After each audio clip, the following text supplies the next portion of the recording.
বেগুন দিয়ে সর্ষে ভোলা মাছের রেসিপিটা বরাবরই প্রিয়, তেমনি খেতেও দারুণ স্বাদের। সেরা স্বাদের এই সর্ষে ভোলা মাছের রেসিপি আজকে আমি বাড়িতে কেমনভাবে বানিয়েছি সেটাই শেয়ার করব। তো এখানে প্রথমে 4 পিস ভোলা মাছ নিয়েছি, সেটা পরিষ্কার করে ধুয়ে তাতে 1 চামচ লবণ আর হলুদ মাখিয়ে নিলাম।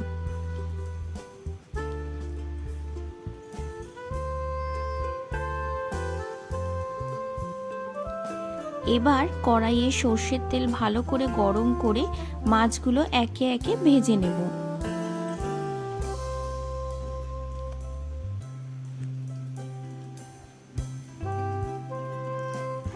মাছগুলো খুব ভালো করে কড়া করে এপাশ ওপাশ ভেজে নেব।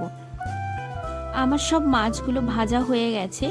এবার ওই তেলের মধ্যেই কালো জিরে ফোড়ন দিয়ে 15 সেকেন্ড মতো নাড়াচাড়া করে কেটে রাখা কিছু বেগুন দিয়ে দিলাম।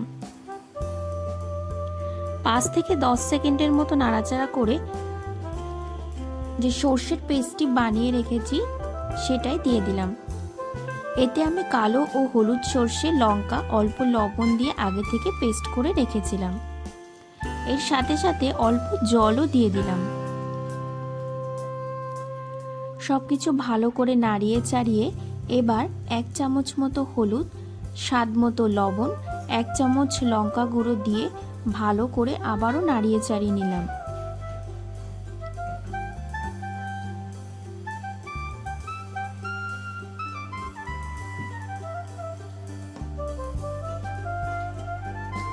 এবার ঝোল একটু ফুটতে শুরু করলেই দুটো চেরা কাঁচা লঙ্কা দিয়ে ভেজে রাখা মাছগুলো দিয়ে দিলাম।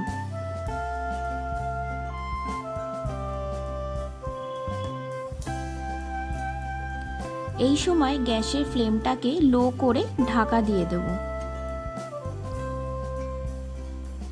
কিছুক্ষণ পর ঝোল অল্প শুকিয়ে গেলে ওপর থেকে বেশ খানিকটা ধনেপাতা কুচি ছড়িয়ে একটু নাড়াচাড়া করে গ্যাস বন্ধ করে ঢেকে দেব, যাতে ফ্লেভারটা খুব ভালো করে সবকিছুর সাথে মিশে যায়। ভিডিওটি যারা দেখছেন তাদের অনেক ধন্যবাদ। ভালো লাগলে অবশ্যই লাইক, শেয়ার, সাবস্ক্রাইব করবেন।